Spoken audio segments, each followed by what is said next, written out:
प्यारे बच्चों नमस्कार। फोक्स कोचिंग सेंटर के ऑनलाइन प्लेटफॉर्म पे आपका स्वागत है। मैं विजेंद्र स्वामी और आज अपने बीएससी सेमेस्टर थर्ड में जो मैथ्स का संपूर्ण पेपर है जिसमें दो बुकें आपकी, एक हायर कैलकुलस नाम से और दूसरी जिसको आप हिंदी में उच्चतर कलन कहते हो, और एक अपनी है कन्वर्जेंस ऑफ थ्योरी जिसको हम अभिसरण सिद्धांत से पढ़ते हैं। तो अपना उद्देश्य ये रहेगा यहाँ कि हम पूरा एक मैराथन सेशन में पूरा कंप्लीट पेपर कर लें और यहाँ हम मोस्ट इंपोर्टेंट क्वेश्चन को लेके चल रहे हैं। तो मैं आपको यहाँ ये बताने की कोशिश करूंगा और कि कौन से चैप्टर में से, जैसे फर्स्ट यूनिट फोर्थ यूनिट में कन्वर्जेंस थ्योरी हम पहले करेंगे, तो फोर्थ यूनिट और फिफ्थ यूनिट हम सबसे पहले कर रहे हैं, ये कन्वर्जेंस थ्योरी अभिसरण सिद्धांत वाली बुक में है। तो चौथी यूनिट में कहां से और कौन सा क्वेश्चन बन सकता है, जैसे छोटे क्वेश्चन है। अब बच्चे क्या करते हैं कि सीक्वेंस का रट्टा लगा लेते हैं और सीक्वेंस से बड़ा क्वेश्चन बनता नहीं है। हाँ ठीक बात है कि सीक्वेंस से आपको 10-12 नंबर का काम मिल जाएगा, पर बड़ा जो क्वेश्चन मिलने वाला है 12-13 नंबर का, वो आपको सीरीज से मिलेगा। तो हम एक बार के लिए, आप रिवीजन कर रहे हो अच्छी बात है, उसमें भले देख लो, या फिर आप अब तक आपने किया नहीं है, जैसे सीक्वेंस नहीं किया है, तो हम जीरो टू हीरो वाली क्लास ले रहे हैं और शुरू से स्टार्ट करेंगे। सबसे पहले चौथी यूनिट देखते हैं हम कन्वर्जेंस थ्योरी की। तो चौथी यूनिट में अपने पास लिखो पहले, यूनिट नंबर 4 लगा लेना भले, और कॉपी पेन लेके बैठ जाओ भी साथ में, ठीक है। हाँ सर।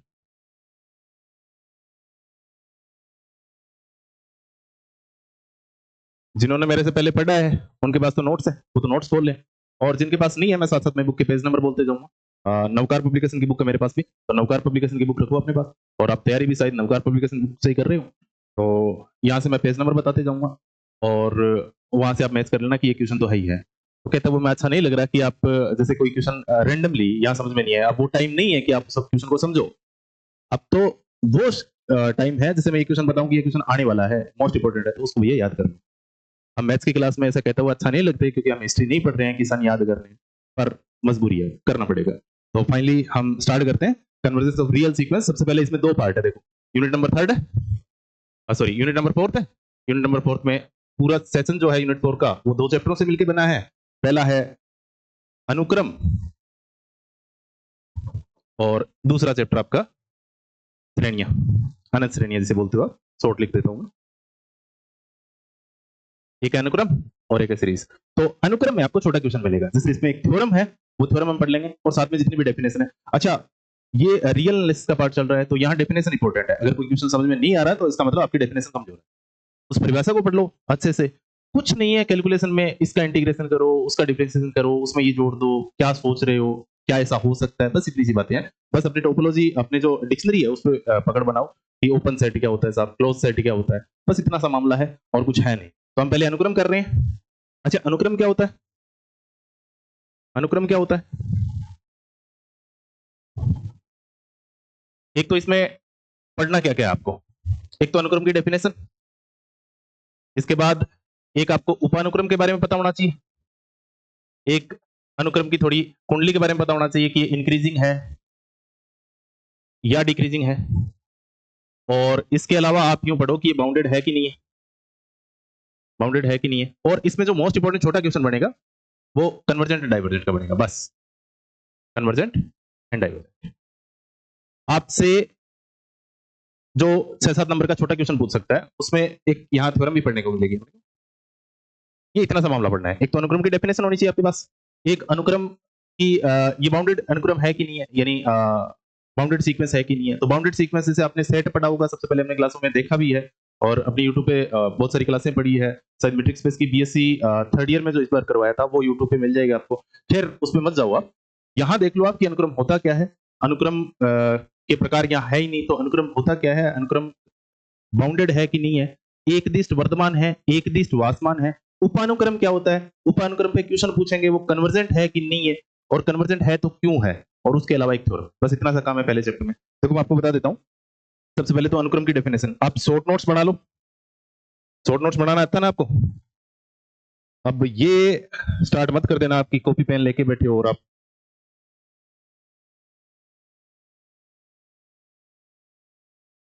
कॉपी पेन लेके आप मतलब डिस्क्राइब मत करने बैठ जाना कि ये ऐसा होगा, ये ऐसा होगा, नहीं। शॉर्टली बनाओ कि हमें पढ़ना क्या है, वो आपको अपने आप याद होता जाएगा, अपने आप रिमेन होता जाएगा। सबसे पहले अनुक्रम। अनुक्रम क्या होता है?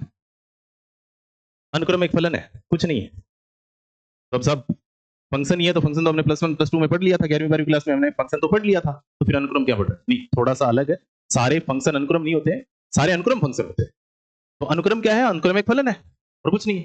तो आपके पास एक फंक्शन जो n से r में डिफाइन हो, ये क्वेश्चन पूछ सकता है आपको, तो आप यूं याद रखो। फंक्शन की डेफिनेशन कैसे, सॉरी, अनुक्रम की सीक्वेंस की डेफिनेशन कैसे लिखोगे? सीक्वेंस की डेफिनेशन लिखने के लिए आपको ये कहना है कि एक ऐसा फलन अनुक्रम कहलाता है जिसका डोमेन n हो।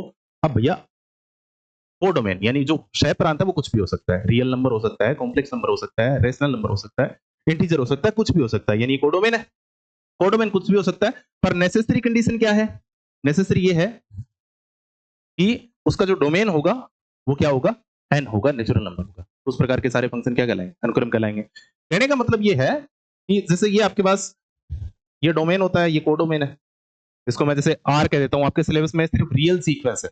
रियल सीक्वेंस का मतलब जो सामने लिखा होगा वो रियल नंबर का सेट होगा या रियल नंबर का सबसेट होगा, यानी कोडोमेन वाला होगा वो रियल नंबर का, और यहाँ नेचुरली आएगा हर बार। तो ये जैसे आप है, तो यहाँ आप हमेशा 1 2 3 4 ऐसे ही लिखोगे, यानी पहले क्या कोई आपके पास फंक्शन है like this we can say that. अनुक्रम को लिखने का तरीका ये है, आपने पहले पढ़ा होगा।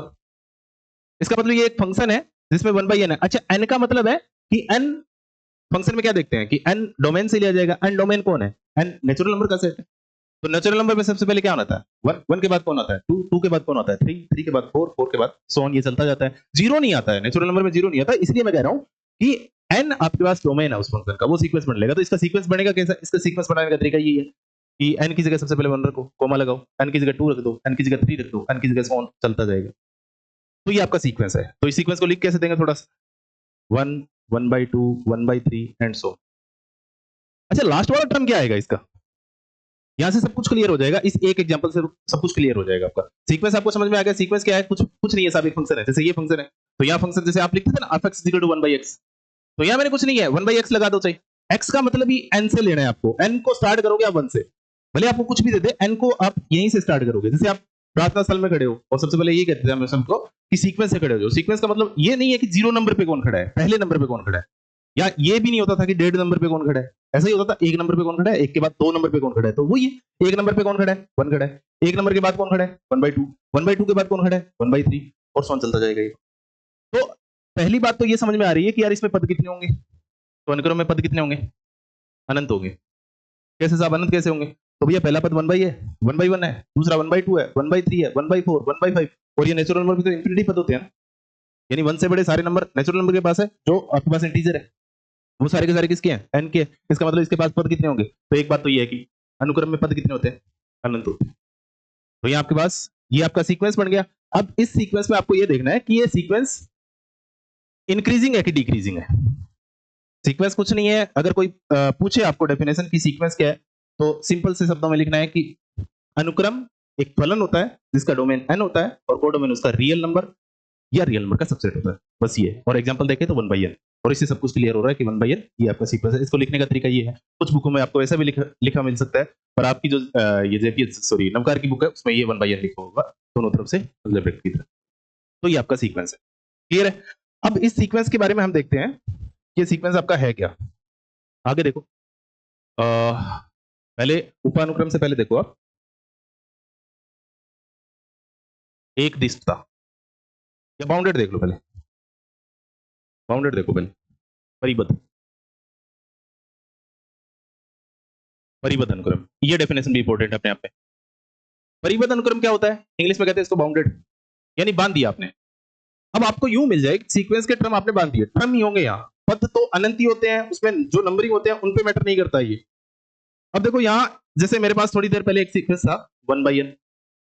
अब ये 1/n सीक्वेंस बाउंडेड है कि नहीं है, आपसे पूछेगा ये कि निम्न में से कौन सा। जैसे आपको 5 क्वेश्चन एमसीक्यू पढ़ेगा ना, तो एमसीक्यू में क्या होगा कि आपको पूछेगा कि निम्न में से कौन सा सीक्वेंस बाउंडेड है, इस प्रकार के क्वेश्चन पूछेगा। तो बाउंडेड में क्या करना है आपको? बाउंडेड में आपको देखना है कि सीक्वेंस परिबद्ध है कि नहीं है। अच्छा, बाउंडेड की डेफिनेशन क्या होती है साहब? कि आप क्या लिखते हो? इस प्रकार से लिखते हो, या मैंने कहा था कि इस प्रकार से सीक्वेंस को लिख सकते हैं। एक्सन का मतलब क्या है कि वो टर्म का नंबर बता रहा है आपको कि कौन से नंबर पे कौन सी टर्म है, यानी x1। इसका मतलब ये हो गया, देखो साहब, कि n की जगह x1, फिर x2, x3। अब देखो इसका मतलब ये है कि अनंत तो पद होंगे, और ये पहले नंबर पे कोई एक डिजिट होगी, दूसरे नंबर पे कोई एक डिजिट होगी, तीसरे नंबर पे कोई एक डिजिट होगी। अब आपके दिमाग में ये आना चाहिए कि यार डिजिट सेम हो सकती है कि डिफरेंस हो सकती है, सेम हो सकती है। जैसे 1 1 1 1 1 1 एंड सो, ये भी क्या है, सीक्वेंस ही है सब। ये सेट सेट बनाओगे तो मैं अभी बताऊंगा आपको कि सेट क्या रेंज, सीक्वेंस की रेंज निकालनी होती है, उसकी डेफिनेशन भी इंपॉर्टेंट है। तो यहाँ डेफिनेशन का एक खेल है, ये डेफिनेशन कवर कर लो, ये भी सीक्वेंस है। सेट में क्या होता है कि अगर रिपीटेशन अलाउड नहीं होता है तो सेट में तो मैं लिखता हूं ऐसे, एक सेट है जिसमें एक नंबर है एक। अब आप बार बार नहीं लिखते सेट में 1 1 1 1, सीक्वेंस में लिखा जाएगा। पहला नंबर कौन है 1, दूसरा नंबर कौन है 1, तीसरा कौन है 1। जैसे एक क्लास में संतोष नाम के 6 लड़के हैं, तो संतोष संतोष संतोष संतोष संतोष, पहले रोल नंबर किसका है, संतोष का, दूसरा फिर संतोष का, ये सारे अलग अलग है संतोष। एक संतोष के 6 रोल नंबर नहीं है, 6 रोल नंबर तक संतोष बैठा। ठीक है, ये होता है सीक्वेंस और कुछ नहीं है। अच्छा, तो मैं बात कर रहा हूं बाउंडेड की। तो बाउंडेड में क्या है कि सीक्वेंस की टर्म में आपको ये कंफर्म हो जाए कि सीक्वेंस की प्रत्येक टर्म टर्म ही होगा। यहां सीक्वेंस की प्रत्येक टर्म किसी एक रियल नंबर से बड़ी और किसी एक रियल नंबर से छोटी है। वास्तविक नंबर आपको अपने महज में आपको ये नहीं देखना है साहब कि आपके पास है कि वो नहीं, आपको सिर्फ इतना देखना है कि ये जो सीक्वेंस है, इस सीक्वेंस में आप अच्छे से देख लो कि आपके दिमाग में एक नंबर आ गया कि हाँ यार इसका नंबर है, वो इससे इस सीक्वेंस की कोई भी टर्म है वो इस नंबर से तो बड़ी नहीं हो सकती और इससे छोटी नहीं हो सकती, नॉट वो रियल नंबर होना चाहिए। तो अगर ऐसा मिल जाता है तो वो सीक्वेंस कौन सा है, बाउंडेड सीक्वेंस। अगर ऐसा नहीं मिलता है तो वो सीक्वेंस कौन सा है, अनबाउंडेड। कई बार क्या होता है कि बड़े वाला नंबर तो मिल जाता है कि मैं ये तो डिसाइड कर पाता हूँ कि यार ये सीक्वेंस की जो भी टर्म है वो इससे बड़ी तो नहीं होगी, तो इसका मतलब ऊपरी परिबंध है साहब, अपर बाउंड हो गया, वो ऊपर से तो बांध दिया आपने, पर लोअर का नहीं पता चल रहा आपको। फिर आप कहते हो कि देखो कई बार क्या होता है कि सीक्वेंस आपको मिल गया और सीक्वेंस में आपको लोअर टर्म मिल जाती है कि देखो साहब सीक्वेंस की जो टर्म है वो इस नंबर से तो बड़ी नहीं हो सकती, छोटी नहीं हो सकती, तो वो आपने नीचे से बंद कर दिया उसको, मतलब लोअर बाउंड है। और अगर आपको नीचे वाली वैल्यू और ऊपर वाली वैल्यू दोनों मिल गई तो वो बाउंडेड हो जाएगा सर, बस इतना सा खेल है। तो डेफिनेशन क्या होगी, यहाँ n बिलोंग्स टू n लिखना, क्योंकि n का मतलब है कि x1 मतलब पहली टर्म, दूसरी टर्म, तीसरी टर्म, ये पूरी डेफिनेशन है, ये बाउंडेड की डेफिनेशन है कि k और k कौन है, रियल नंबर है। ये k और k इस साइड में भी आ सकता है, डजंट मैटर, ऐसा कुछ नहीं है। ये लिखने का तरीका है कि मेरे पास एक रियल नंबर मिल जाए, रियल नेगेटिव पॉजिटिव जीरो कुछ भी हो सकता है, और एक दूसरा रियल, यानी दो रियल नंबर मिल जाए और दो रियल नंबर के बीच में सीक्वेंस के सारे टर्म विद्यमान है। जैसे मैं आपको अभी एक एग्जांपल बताता हूँ, जैसे ये 1/n वाला मामला ले लो आप, 1/n वाला मामला लो आप, जैसे सिंपल सा एग्जांपल है, आगे देखें हम। जैसे ये देखो आप, रुको भाई, ये देखो जैसे सीक्वेंस है 1/n, तो आपसे पूछेगा ये बाउंडेड है कि नहीं है, बाउंडेड है या अनबाउंडेड है, या निम्न में से कौन सा बाउंडेड है। तो कैसे चेक करते हैं, इसकी टर्म लिख लो। सबसे इजी काम यही होता है कि जो एमसीक्यू और जो फिल इन द ब्लैंक वाले क्वेश्चन सॉल्व करो ना, तो सीक्वेंस का एक दो क्वेश्चन मिलेगा आपको, तो सीक्वेंस का जो क्वेश्चन मिलता है ना, सीक्वेंस को ड्राइव कर लो आप। सीक्वेंस को ड्राइव करने का सिंपल तरीका जो भी दे रखा है, अब आपको जैसे मैं 2-3 सीक्वेंस देता हूँ, -1 की पावर n, और आप जैसे आप कोई भी एक सीक्वेंस और ले लो, जैसे n ले लो, कुछ भी ले सकते हो यहाँ, वो कोई भी फंक्शन कोई भी हो सकता है, डजंट मैटर। तो इसका जो सीक्वेंस बनेगा वो क्या बनेगा, इसका सीक्वेंस n की जगह 1 रखूं। अगर यहाँ x दिया होता तो भी मैं 1 ही रखता, क्योंकि x हो चाहे n हो, n तो मैं इसलिए लिख रहा हूँ because n belongs to n। अगर मैं यहाँ x लिख देता ना तो भी x बिलोंग्स टू n ही होता है, ये नेचुरल नंबर को डिफाइन कर रहा है, ये नेचुरल नंबर के नंबर रखते जाओ और आपको सीक्वेंस मिल जाएगा। तो सबसे पहले क्या रखोगे, 1/1 1, 1/2 1/3 1/4 1/5, और लास्ट वाली टर्म क्या मिलेगी, जब n की वैल्यू, n के पास नंबर कितने हैं, n तो नेचुरल नंबर का सेट है, और नेचुरल नंबर के सेट में टर्म कितनी होती है, यानी कितने पद होते हैं उसमें, अनंत पद होते हैं, यानी लास्ट वाला क्या होगा, अनंत होगा, और अनंत कोई नंबर नहीं होता है, तो आप क्या रखोगे लास्ट में 1/∞। 1/∞ कोई नंबर नहीं होता है, पर 1/∞ आंसर क्या आता है, 0। मैं 0 तभी मिलेगा जब मैं n की या x की जगह क्या रख दूंगा, इन्फिनिटी, और मैं वो रख नहीं पाऊंगा क्योंकि एग्जैक्ट नंबर नहीं है, n से नंबर लेना, तो आप क्या कहोगे, इन्फिनिटी। तो इन्फिनिटी तो होता ही नहीं है ना कुछ, तो इसका मतलब एक नंबर आपके पास 0 भी मिलेगा, पर वो सीक्वेंस का पार्ट नहीं होगा, सीधी बात है, सीक्वेंस से बाहर होगा वो। अच्छा, इसको n की जगह 1 2 3 रखना है, तो n की जगह 1 रखोगे तो -1, n की जगह 2 रखोगे तो 1, n की जगह 3 रखोगे -1 की पावर 3 -1, -1 की पावर 4 तो 1, -1 1 -1, और ये टर्म चलती जाएगी क्योंकि सीक्वेंस के पास तो अनंत पद होते हैं साहब। अब आप ये मत कर देना कि -1 रिपीट हो रहा है साहब, -1 को हम एक बार लिख दें और 1 को एक बार लिख दें ना साहब, ये सेट में होता है, सीक्वेंस में नहीं होता। सीक्वेंस में चाहे सेम टर्म आ रही है लिखना पड़ेगा क्योंकि उसमें अनंत पद होते हैं। क्लियर है ये बात। इसका लिखो, ये क्या है, जैसे n की जगह 1 रखो 1 आ गया, n की जगह 2 रखो, फिर 3 रखो, 4 रखो, एंड सो ऑन चलता जाएगा। यानी वापस नेचुरल नंबर का सेट मिल जाएगा। अब बताओ इनमें से कौन सा सीक्वेंस बाउंडेड है और कौन सा सीक्वेंस अनबाउंडेड है। मतलब अनबाउंडेड का मतलब अपरिमित और बाउंडेड का मतलब परिमित है। तो ये सीक्वेंस बाउंडेड है कि नहीं है? क्या आपके जहन में सीक्वेंस के प्रत्येक टर्म को देखते हुए आपको ये लग रहा है कि आपके पास ऐसे रियल नंबर है जिससे मैं ये बता पाऊं कि इस रियल नंबर से इस सीक्वेंस की कोई भी टर्म हो वो बड़ी नहीं हो सकती और इस रियल नंबर से वो छोटी नहीं हो सकती? अगर दोनों टर्म आपके पास है, दोनों रियल नंबर, दो वास्तविक संख्या ऐसी है जिसमें आप बता पाओ, सिंपल सी बात है यार कि सीक्वेंस की टर्म जो भी आए वो इस नंबर और इस नंबर के बीच में आए। अब वो नंबर कुछ भी हो सकता है, वो चाहे 0 हो, वो बोले -1 हो, वो बोले -2। अब देखो, अब ये सीक्वेंस स्टार्ट कहां से हो रहा है? 1 से। फिर क्या हो रहा है? 1/2। इसका अगर मैं थोड़ा सा एक बार विजुअली, आपको ग्राफ नहीं बनाना है, फिर भी अगर देखो तो सबसे पहले 1 पे क्या आया? 1। 2 पे क्या आ जाएगा? 2 पे 1/2। 3 पे 1/3। इसका मतलब ये चलता जाएगा, चलता जाएगा, चलता जाएगा, चलता जाएगा और एक दिन 0 आ जाएगा। वो 0 कभी नहीं आएगा वास्तव में, क्योंकि 0 तभी आएगा जब इन्फिनिटी रखोगे। इन्फिनिटी कोई टर्म नहीं होती है। तो क्या मैं कह सकता हूं यार कि मेरे पास एक नंबर 1 और 0 ऐसे हैं कि 0 से तो इस सीक्वेंस के सारी टर्म है वो बड़ी है और 1 या 1 से छोटी है। तो नंबर मिल गया आपको। यही तो डेफिनेशन थी, थोड़ी देर पहले लिखी थी। थोड़ी देर पहले डेफिनेशन क्या लिखी थी कि x n is less than equal to capital K and less than K small K. अगर आपके पास के मतलब स्मॉल के एंड कैपिटल के क्या है? रियल नंबर है, कि दो वास्तविक संख्या ऐसी मिल जाए जिसमें आप बता पाओ कि सीक्वेंस की ये जो टर्म है वो इन दोनों के बीच में है। तो क्या मैं कह सकता हूं इस सीक्वेंस की कोई भी टर्म उठा लो, वो 0 से बड़ी नहीं हो सकता, सॉरी 0 से छोटी नहीं हो सकती और 1 से बड़ी नहीं हो सकती। सिंपल सी बात है, कह सकते हैं। अगर आपके पास वो के स्मॉल के की जगह कौन है? 0। कैपिटल के की जगह कौन है? 1। इसका मतलब दो रियल नंबर मिल गए और दो रियल नंबर मिल गए, तो वो क्यों हो जाएगा? बाउंडेड सीक्वेंस हो जाएगा। लोअर बाउंड क्या है साहब? 1 है। अपर बाउंड क्या है साहब? सॉरी, लोअर बाउंड क्या है? 0। अपर बाउंड क्या है? ये आपका सीक्वेंस है। क्लियर है? यहां देखो, ये बाउंडेड है क्या? क्या आपके पास दो टर्म मिल रहे हैं? देखो इस सीक्वेंस में क्या आ रहा है? -1 1 -1 1 -1 1 -1 1 और चलता ही जा रहा है, -1 1 -1 1। तो क्या मैं कह सकता हूं कि इस सीक्वेंस की कोई भी टर्म नंबर ले लो, वो 1 से बड़ी नहीं हो सकती और -1 से छोटी नहीं हो सकती। इसका मतलब वो रियल नंबर कौन हो गया? स्मॉल के की जगह -1 आ गया और कैपिटल के की जगह 1 आ गया। Then we can say that it is a bounded sequence. तो ये बाउंडेड सीक्वेंस है। ये सीक्वेंस बाउंडेड है क्या?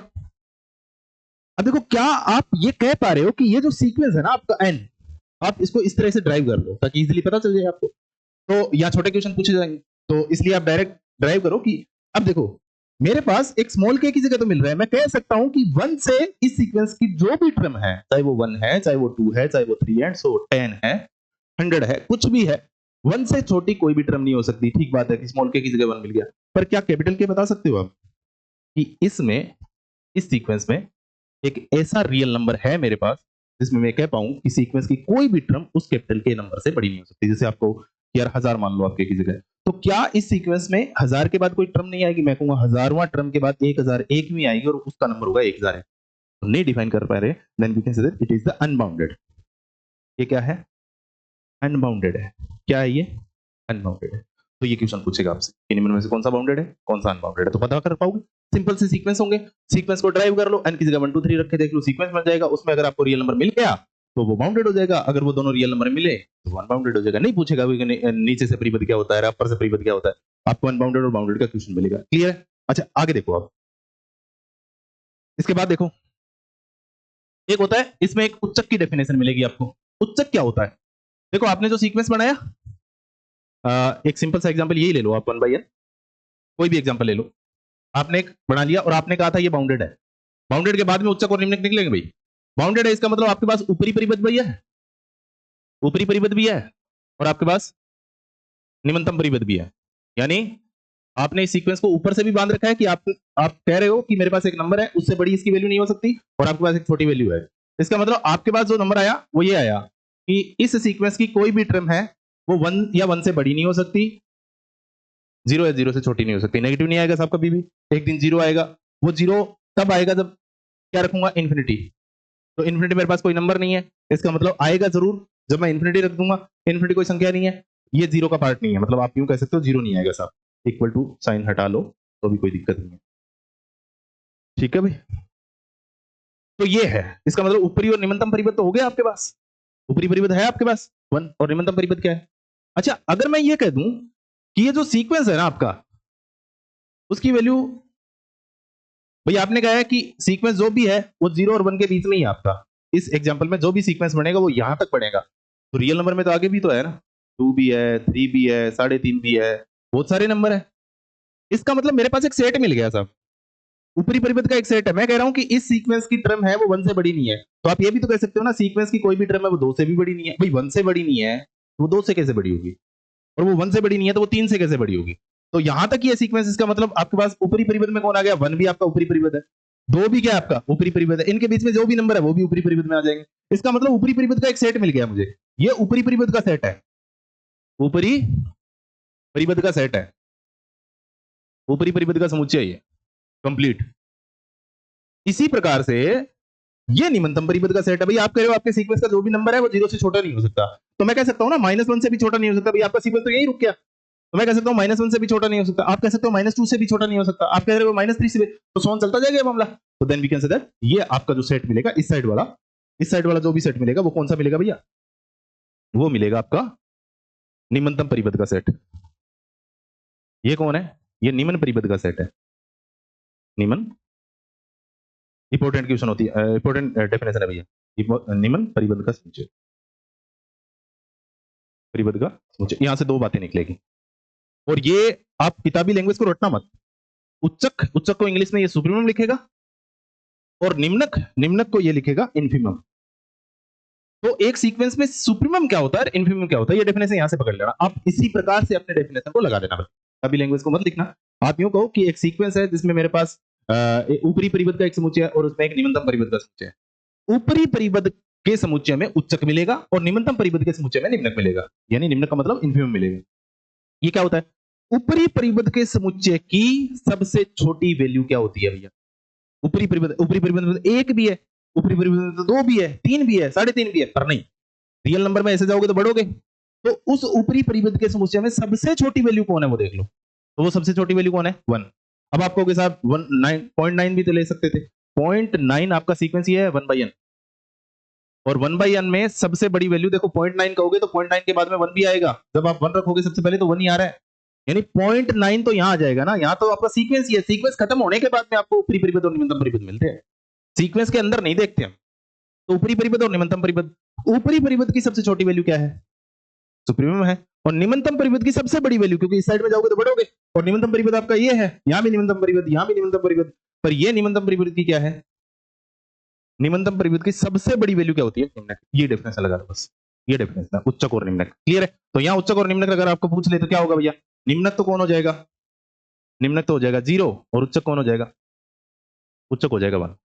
ये अगर आपको कोई पूछ ले कि इसका उच्चक और निम्नक कौन है, तो उच्चक क्या है इसका, अब उच्चक अगर तभी मिलेगा जब अपर बाउंड मिला था आपको, अपर बाउंड मिला आपको, नहीं मिला, आपने नहीं कहा था कि यार इसमें तो कोई ऐसा नंबर मिलेगा नहीं जिसमें मैं आपको रोक पाऊं, इससे बड़ी इसके कोई नंबर नहीं होंगे सीक्वेंस के, पर होंगे ना, इन्फिनिटी तक जाएगा ये केस। तो हाँ मुझे ये ऐसा जरूर है कि इसमें लोअर बाउंड जरूर मिला था, और लोअर बाउंड क्या था, 1 था, लोअर बाउंड क्या था इसका, 1 था, तो 1 0 -1 इस साइड में ये, यानी आप कह सकते हो कि इस सीक्वेंस की कोई भी टर्म है वो 1 से छोटी नहीं हो सकती, 1 हो सकती है, 1 से छोटी तो नहीं हो सकती, 0 से, अगर 1 से छोटी नहीं हो सकती तो 0 से भी कैसे छोटी होगी, अगर 0 से छोटी नहीं होगी तो -1 से भी कैसे छोटी होगी, इसका मतलब ये लोअर बाउंड का पूरा सेट है, ये लोअर बाउंड के सेट की सबसे बड़ी वैल्यू कौन है, 1 है, और ये 1 क्या हो जाएगा, निम्नक। इसका मतलब सिर्फ इसके पास निम्नक है, उच्चक नहीं। क्लियर है।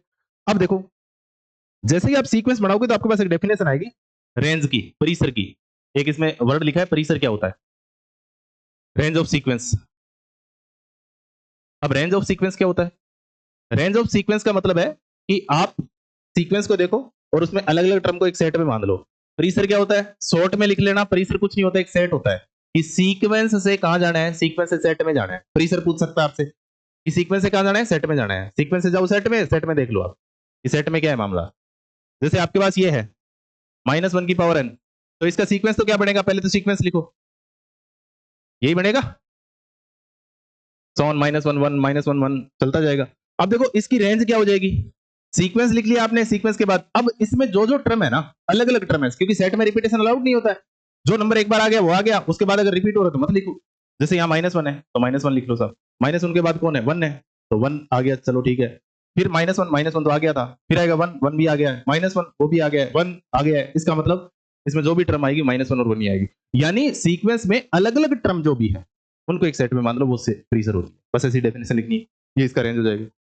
अब इसका इसका रेंज क्या होगा, कोई पूछ ले तो इसका सीक्वेंस बनाओ पहले, सीक्वेंस क्या बन जाएगा, 1 2 3 4 5 6 7 8 9 10, अब इसका रेंज क्या हो जाएगा?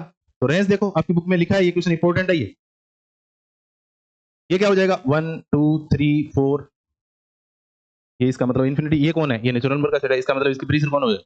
इसका प्रीसर हो जाएगा। क्लियर है? तो ये मामला है। तो वास्तविक अनुक्रम, अच्छा इसमें अचर अनुक्रम भी है। अचर अनुक्रम के बारे में बताना थोड़ा। अचर अनुक्रम का मतलब होता है, अचर जैसा काम है वैसे ही कि एक इसमें ये डेफिनेशन भी थोड़ा हल्के फुल्के याद रख लेना, नहीं पूछेगा आपसे। खैर अचर अनुक्रम क्या होता है? अचर अनुक्रम का मतलब आपके पास सीक्वेंस में बार बार टर्म रिपीट होती जाए, वही वो ये अचर अनुक्रम है। सी से लिखता हूँ क्योंकि सी का मतलब कांस्टेंट है, तो हर बार वो टर्म रिपीट होती जाए। जैसे मतलब ये भी तो सीक्वेंस ही है ना यार, 1 1 1 1 1 1। वही जो आपने थोड़ी देर पहले कहा था कि सुमन नाम की जो लड़कियां हैं वो एक क्लास में है, तो वो 10-12 है, तो सुमन सुमन पहले रोल नंबर पे सुमन, दूसरे रोल नंबर पे सुमन, तीसरे पे फिर सुमन, तो अलग अलग है सारे के सारे सीक्वेंस है। तो अच्छा इसकी रेंज क्या मिलेगी? रेंज इसकी ये मिल जाएगी। रिपीटेशन अलाउड नहीं होता रेंज में। तो सीक्वेंस से कहाँ जाना है आपको? रेंज में जाना है। रेंज का मतलब सेट है, सीक्वेंस से सेट बनाना है आपको, वही रेंज है। क्लियर है? चलो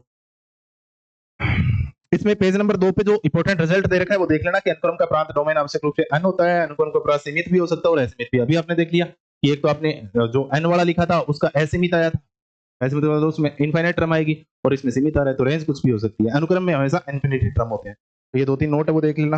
बाउंडेड वाला कर लिया, एक दिष्ट वर्तमान एक दिष्ट वासमान, इस पे क्वेश्चन पूछ सकता है भैया। उच्चक निम्नक हो गया अपना, एक दिष्ट वर्तमान एक दिष्ट वासमान, और देख लो थोड़ा इसमें डेफिनेशन के लायक कितनी चीजें हैं। एक दिष्ट वर्तमान एक दिष्ट वासमान, डेफिनेशन याद रखना। एक दिष्ट वर्तमान जैसा नाम है वैसा ही काम है। आप सीधा याद रखो यहां आज के लिए, वर्तमान क्या होता है? इंक्रीजिंग वर्तमान, हाँ ठीक बात, वर्तमान लिखो यार, वर्तमान। एक दिष्ट वर्तमान, वर्तमान का मतलब होता है बढ़ता जाना। वर्तमान का मतलब क्या होता है? बढ़ते जाना। और वासमान का मतलब होता है घटते जाना, वासमान का मतलब गिरते जाना। तो अगर आपके पास सीक्वेंस जो मिला है वो, अगर मैं टर्म को बढ़ा रहा हूं, जैसे पहली टर्म है, फिर आगे आएगी दूसरी टर्म, फिर आगे आएगी तीसरी टर्म, फिर आएगी चौथी टर्म, फिर आएगी पांचवी टर्म एंड सो ऑन। तो अगर आप पहली टर्म पे खड़े हो तो आपका मान अगर यहाँ है, तो दूसरी टर्म पे जाने के बाद में आपका मान कुछ बढ़ना चाहिए, तीसरी टर्म पे आपके मान कुछ बढ़ना चाहिए, चौथी टर्म पे आपका मान कुछ बढ़ना चाहिए। अच्छा यहाँ दो बातें हैं, एक तो है एक दिष्ट वर्तमान, एक होता है निरंतर वर्तमान। दो बातें हैं देखो। अब तो खैर वर्तमान नाम ही आ गया है, तो आपको निरंतर वर्तमान वाला केस मिलेगा। मैं आपको बता दूंगा इसमें क्या होता है कि अगर xn प्लस 1 का मतलब है कि जो भी टर्म देख रहे हो उसमें से आगे वाली टर्म अगर ग्रेटर देन इक्वल टू है जाने पीछे जाने वाली टर्म से, यानी अगर आप यहां खड़े हो तो आपका जो भी मान है, तो आगे आप बढ़ो तो आपका मान बढ़ना चाहिए, बढ़ना चाहिए, बढ़ने का मतलब वर्तमान होना चाहिए। निरंतर वर्तमान का मतलब है यहां इक्वल का साइन लगाया यहां नहीं लगाया। तो निरंतर वर्तमान और एक दिश वर्तमान में इतना सा फर्क है। जैसे आपके पास एक सीक्वेंस आ गया 1 2 3 4, अब आपको कोई पूछ ले कि ये निरंतर वर्तमान है, वाष्मान है, या एक दिष्ट वर्तमान है, तो क्या है? अब देखो अगर आप पहली टर्म क्या है? एक, फिर दूसरी टर्म यानी आगे बढ़ गए, आगे बढ़ गए तो आपका ग्राफ भी बढ़ गया, यानी आपकी वैल्यू भी बढ़ गई 2, 2 के बाद आप आगे बढ़ गए 3, 3 के बाद आपकी ग्राफ की वैल्यू भी बढ़ गई 3। इसका मतलब ग्राफ क्या बन रहा है? इंक्रीजिंग। तो ये क्या है? निरंतर वर्तमान है, इक्वल टू नहीं आ रहा है। ये कौन है? ये निरंतर वर्तमान है, निरंतर वर्तमान है। और ये जैसे आपको एक ये दे दूं, ये क्या है? तो ये निरंतर वर्तमान नहीं है। देखो एक, एक के बाद एक, फिर आप दूसरे टर्म पे आए, दूसरे पे भी क्या आ रही है? वैल्यू एक ही आ रही है, घटे तो नहीं। तो इसको मैं क्या कह देता हूं कि नहीं तो घटा है नहीं बढ़ा है, इसका मतलब इसका नाम क्या हो जाएगा? एक दिष्ट वर्तमान है। एक दिष्ट वर्तमान है, इक्वल टू भी आ सकता है। तो आगे आने वाली टर्म पीछे जाने वाली टर्म से या तो इक्वल हो या तो छोटी हो, then we can say that वो वर्तमान होगा, निरंतर वर्तमान होगा, और इक्वल हो तो वो एक दिष्ट वर्तमान होगा। क्लियर है भाई? ऐसे ही वासमान में चल जाएंगे। ये डेफिनेशन है। और इसको प्रूव कैसे करेंगे? प्रूव ऐसे करना है, देखो यहां से आप प्रूव कर दो इस बात को। आपको ये नहीं पूछेगा एक निरंतर वर्तमान कौन है, एक दिष्ट वर्तमान का, आपसे एक क्वेश्चन पूछेगा छोटा सा। देखो मैं इसको इस साइड में ले आता हूं और इसको इस साइड में ले आता हूं, भाई एक ही बात है।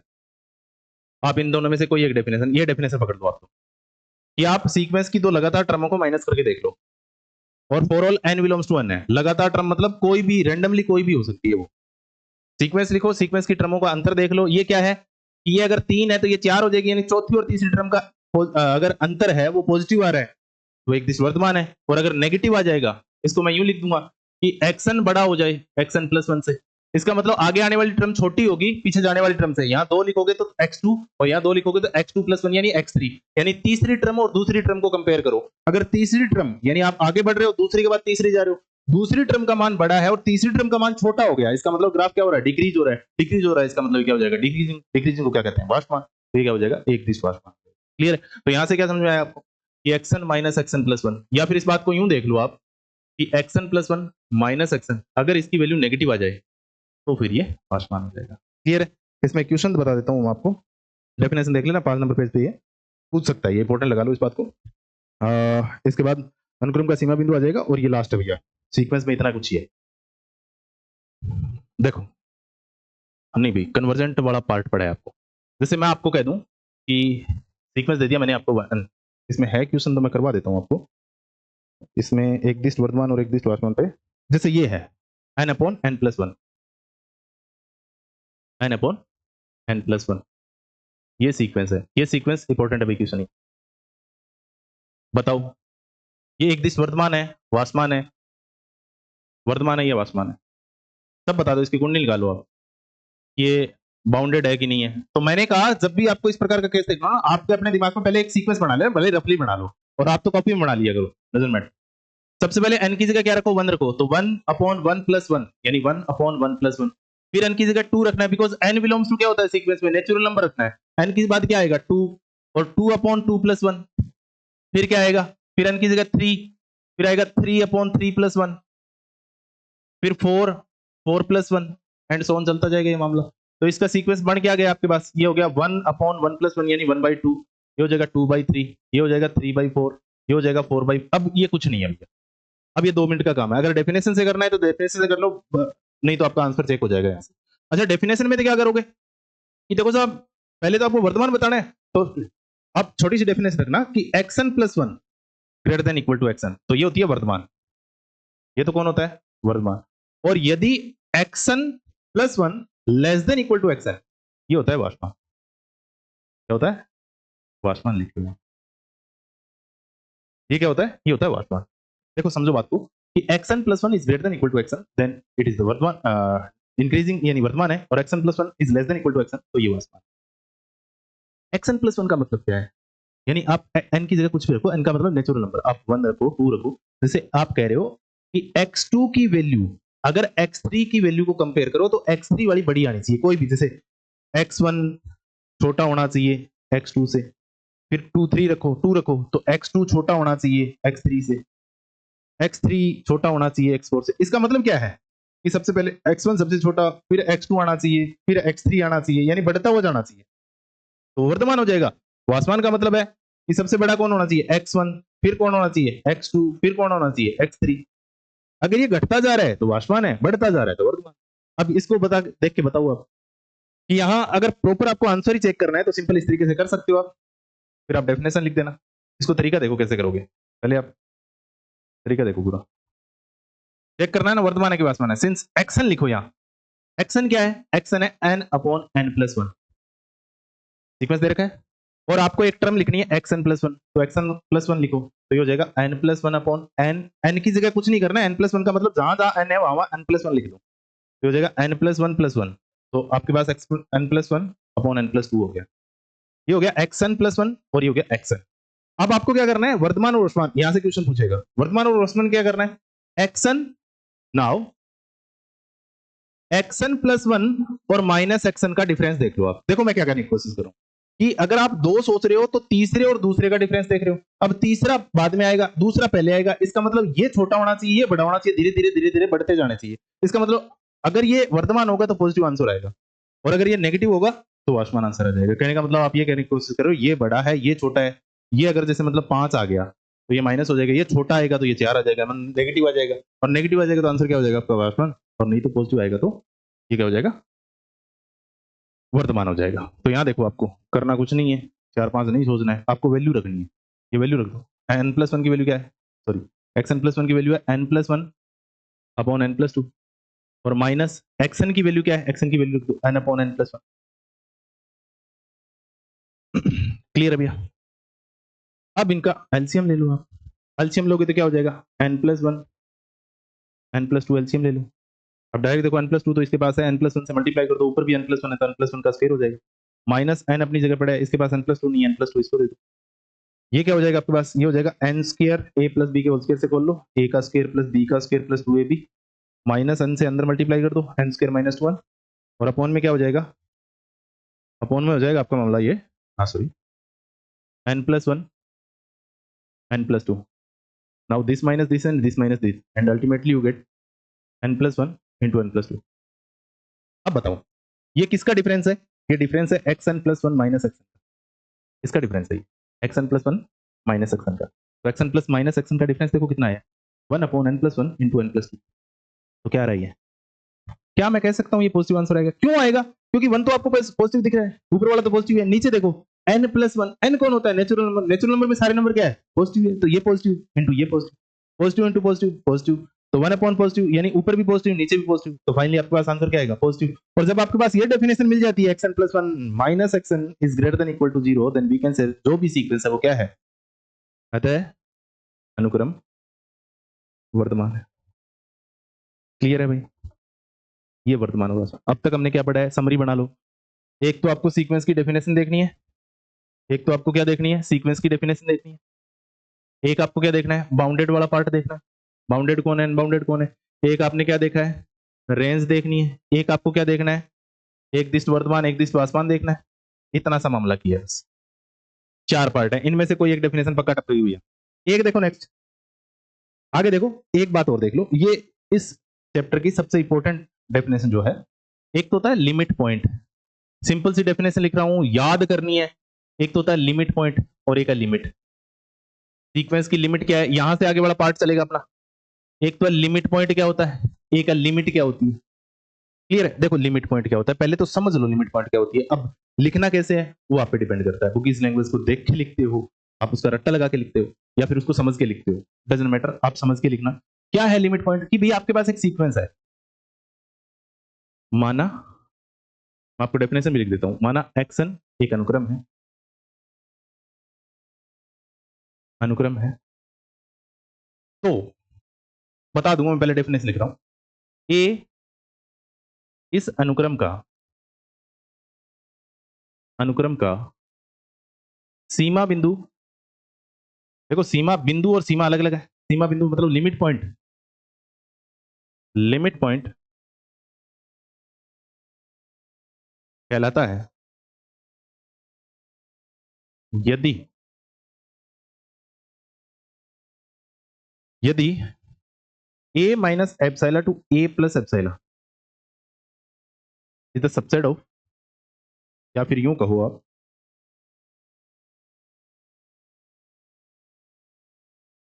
ये पूरा ही लिखो यार, ये लिखो आप, सिंपल डेफिनेशन लिखो, यदि a के नेबरहुड में, नेबरहुड में बता दूंगा आपको, नेबरहुड में एक्शन यानी सीक्वेंस के अनंत टर्म हो, अनंत टर्म, सिंपल सा केस है, ये बात तो याद रखनी है। अब इसको मैथ्स की लैंग्वेज में लिखना है बस, और कुछ नहीं। क्या कह रहा है कि माना एक्शन आपके पास एक सीक्वेंस है, और उस सीक्वेंस में आपके पास कोई एक रियल नंबर होगा, उस सीक्वेंस में होगा नहीं होगा वो एक अलग केस है, हो भी सकता है नहीं भी हो सकता, आपको जैसे आप अपर बाउंड और लोअर बाउंड में देख रहे थे ना, वैसे ही आपको एक रियल नंबर मिलना चाहिए, उस रियल नंबर के आसपास आप इस बात को यूं समझो कि ये आपका सीक्वेंस है, और आपके पास एक नंबर ऐसा मिल जाए, उस नंबर के नेबरहुड, नेबरहुड का मतलब पड़ोसी, पड़ोसी का मतलब चाहे अब ये आपका घर है, इसके साइड में ये आपका पड़ोसी है, तो आप कहोगे कि ये मेरा पड़ोसी है। फिर आपका गांव है, आपके गांव के पास में गांव और है, आप कहोगे ये मेरे पड़ोसी गांव का है तो पड़ोसी। अब अब थोड़ा और बाहर चले गए, जैसे आप पूरे इंडिया में बात कर रहे हो, आप साउथ में बैठे हो, तो आप क्या कहोगे, जैसे कर्नाटका में बैठे हो, तो आप राजस्थान और हरियाणा के हो, तो फिर आपको कोई पूछेगा कि आप कहाँ से हो, तो आप यही कहोगे कि मैं तो राजस्थान से हूँ, ये हरियाणा, ये मेरे पड़ोसी है, तो आप पड़ोसी की डेफिनेशन अलग होगी। कि अब यहाँ बैठे हुए आप डेफिनेशन में क्या कह रहे हो कि आप अपने नेबर को डिस्टेंस से माप रहे हो, कि आप यहाँ बैठे हो तो ये आपका पड़ोसी है, आप थोड़ा और मेजरमेंट थोड़ा बड़ा करते हो तो आपका पड़ोसी हरियाणा वाला हो जाता है, और उसको और मेजरमेंट में बड़ा करते हो तो फिर जैसे आप अरब कंट्री में निकल लिए, तो जैसे फॉरेन में चले गए तो आपको भारत और पाकिस्तान बांग्लादेश वाले हैं, तो ये तीनों पड़ोसी है। तो मतलब पड़ोसी की कोई खास डेफिनेशन नहीं होती, लिमिट ये सॉरी डिस्टेंस कवर नहीं करते, डिस्टेंस चाहे कितनी भी छोटी हो चाहे कितना भी बड़ा हो, उसमें क्या होना चाहिए, उस नंबर के बाद जो भी आप लिमिट बता रहे हो कि ये लिमिट है, उसके पास अनंत पद होने चाहिए। कितने पद होने चाहिए? अनंत पद होने चाहिए। किसके? सीक्वेंस के पद होने चाहिए। सीक्वेंस के अनंत पद बोल रहा हूं मैं, संख्या ही नहीं बोल रहा हूं। पद का मतलब है क्रम। अब देखो, इस बात को लिखोगे कैसे आप? सीक्वेंस की अपने अनुक्रम की सीमा जो इसने बताया, आपकी बुक में डेफिनेशन क्या है? सेम ऐसी एक अनुक्रम अल्फा, इसने अल्फा दे दिया कि दिए गए अनुक्रम एक्सन का सीमा बिंदु कहलाते हैं, देखो नाम रूट में अनुक्रम के अनंत पद हो, बस ऐसे लिख रखा है। बस इस बात को यूं समझ लो कि एक्सन बिलोंग्स टू, भाई आप ए कोई पॉइंट है आपके पास, ए का नेबरहुड, नेबरहुड का मतलब आप थोड़ा सा इस साइड में चले आओ, थोड़ा सा उस साइड में चले जाओ। थोड़े से का मतलब क्या है? अगर आप ब्रह्मांड की नजर से देख रहे हो तो देश हो गया, और अगर आप राजस्थान में बैठ के देख रहे हो तो गांव हो गए, और अगर आपके घर में बैठ के देख रहे हो तो पड़ोसी क्या हो गया? आपके मतलब उस दीवार के उस साइड वाला भी पड़ोसी है।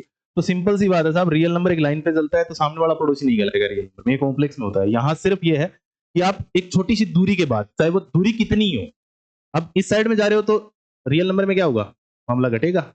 तो एप्सिलॉन कोई एक नंबर है, दूरी है, दूरी हमेशा पॉजिटिव होती है, तो उस दूरी को थोड़ा सा कम कर दो और उस दूरी को थोड़ा सा बढ़ा दो। ये एप्सिलॉन कितना भी हो सकता है, एप्सिलॉन बहुत बड़ा हो सकता है, एप्सिलॉन बहुत छोटा हो सकता है। अब ये अंगुली है, इस अंगुली की पड़ोसी अंगुली ये है, तो एप्सिलॉन बहुत कम है। और आपके घर के हिसाब से देखें कि यहाँ आप बैठे हो, आपके पड़ोसी घर, यहाँ फिर डिस्टेंस थोड़ी बड़ी हो जाएगी। और फिर आप गांव के हिसाब से देखो कि ये मेरा गांव है और मेरे गांव से 3-4 किलोमीटर एक दूसरा गांव, वो मेरा पड़ोसी है। तो इसका मतलब एप्सिलॉन कोई रियल वैल्यू नहीं है, एप्सिलॉन कोई वैल्यू नहीं है एग्जैक्ट। आप इसको माप नहीं सकते, कि ऐसा नहीं कह सकते कि साहब ये फिक्स है, फिक्स नहीं है कहने का मतलब, रियल तो है, फिक्स नहीं है, डिस्टेंस है ये। तो ये कितना भी हो सकता है, चाहे आप इसको इतना करके देख लो, चाहे आप इतना करके देख लो। जो भी नंबर आप लिमिट पॉइंट बता रहे हो ना, उस पॉइंट के पास, कि ये लिमिट पॉइंट है साहब, तो सीक्वेंस के उसके पास अनंत पद होने चाहिए। अगर ऐसा है तो सीमा बिंदु हो जाएगा। तो मैंने क्या लिखा है? एक्शन सीक्वेंस की n belongs to for all, n belongs to 1, यानी चाहे कितने ही रख लू मैं यहां, ये प्रत्येक टर्म अनंत पद है, ए के नेबरहुड के पास होना चाहिए। ए का नेबरहुड क्या हो जाएगा? ए का नेबरहुड है ये, इसका इस साइड वाला पड़ोसी ये है, इसके इस साइड वाला पड़ोसी ये है। तो यानी मैं इसको ओपन ब्रैकेट से लिख देता हूं, open interval A minus epsilon to लेके ए प्लस एप्सिलॉन, इस इंटरवल में, ए के इस इंटरवल में, यानी ए मेन है तो ए का नेबरहुड ये हो गया। अगर ए के नेबरहुड में उस सीक्वेंस के अनंत पद आ रहे हैं तो मैं क्या कहूंगा? ये जो ए है ना, वो आपका लिमिट पॉइंट है। इस बात को एग्जांपल से समझो आप। जैसे मैं कह देता हूं मेरे पास ये है, एन है, तो इसमें क्या आ जाएगा? एक तो इसका एक सीक्वेंस लिखो आप, सबसे पहले तो काम यही करना है आपको। और एक आपके पास 1/n,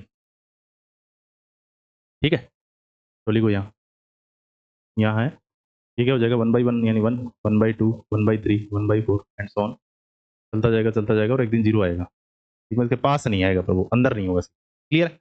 अब देखो कि यहाँ कोई लिमिट पॉइंट है क्या? तो आप लाइन पे ड्रॉ कर लो, 1, 2, 3, 4, ऐसा चलेगा ये।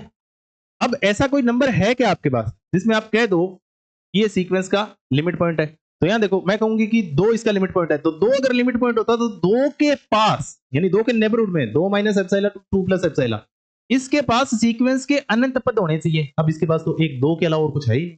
सीक्वेंस तो ये 1, 1 के बाद 2, 2 के बाद 3, आगे निकल जाएगा। तो इसका मतलब 2 के पास भी नहीं है, ऐसे ही 3 के पास भी नहीं है। भाई 2 और 3 के बीच में तो इनफाइनाइट नंबर है ना रियल नंबर में, रियल नंबर की बात कर रहा हूँ। तो ये सीक्वेंस का पार्ट हो चाहे ना हो, वो कोई, यहां देखो आप, ये आ गया 1, अभी इस साइड में चलना चाहिए इसको, तो मैं इस साइड में चला लेता हूँ। 1, ये आ गया आपका 1/2, ये आ गया आपका 1/3, ये आ गया आपका 1/4, ये आ गया आपका 1/5, ये आ गया आपका 1/6, 1/7, 1/8, और 0, 0, धीरे धीरे एक दिन क्या हो जाएगा? 0 हो जाएगा। कब होगा 0? 0 जब इन्फिनिटी होगी। तो 0 के जस्ट इस साइड में देखोगे तो ये क्या हो जाएगा? 0 प्लस एप्सिलॉन हो जाएगा, और ये क्या हो जाएगा? 0 माइनस एप्सिलॉन हो जाएगा।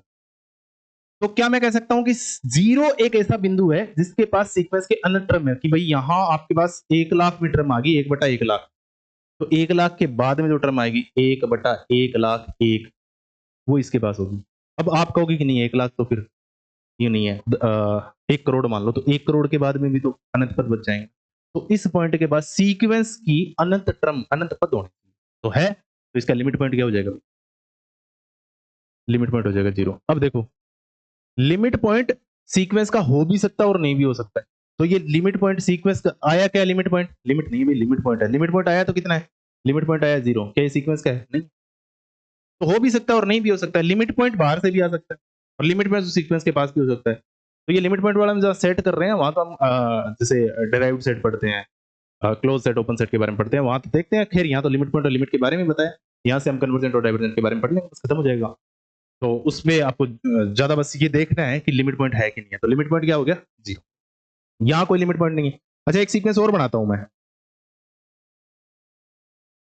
अचर सीक्वेंस है, और एक सीक्वेंस ये जो आपने रटा रटाया लिख रखा है, ये इंपॉर्टेंट एग्जांपल है भाई, काउंटर एग्जांपल है, इसलिए याद रखना, पूछेगा ये आपसे। तो इसका देखो फिर, इसका लिमिट पॉइंट है क्या? तो आपके पास क्या आ जाएगा?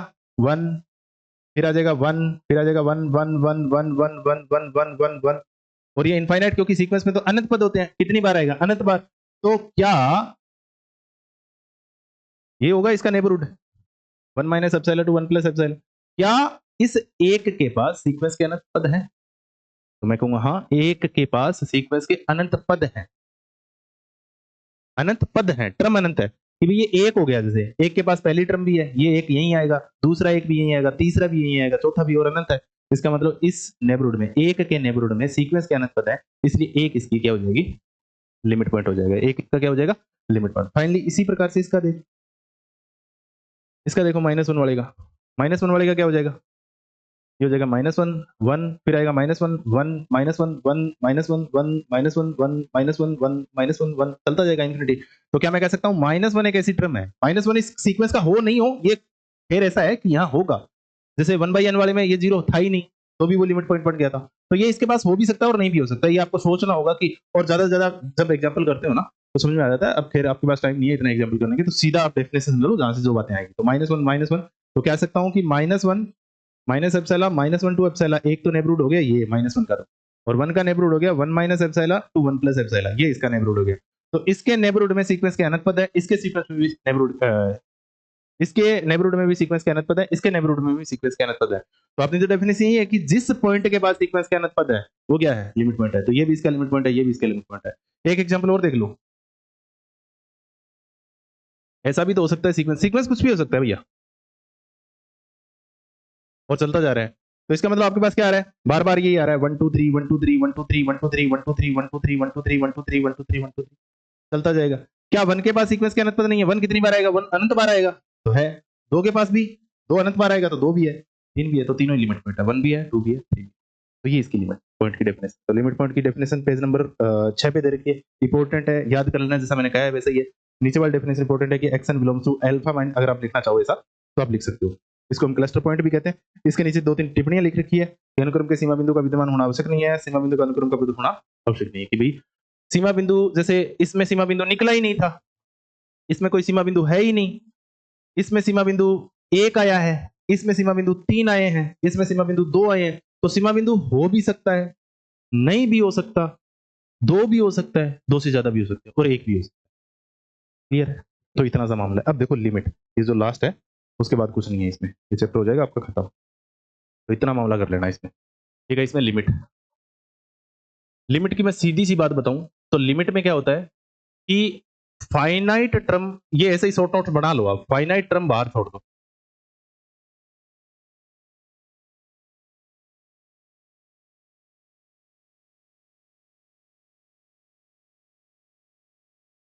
ऐसे ही लिख लेना,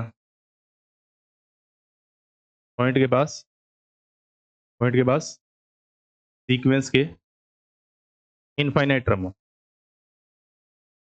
इनफाइनाइट टर्म हो। क्या है कि फाइनाइट टर्म छोड़ने के बाद में पॉइंट के पास क्या हो?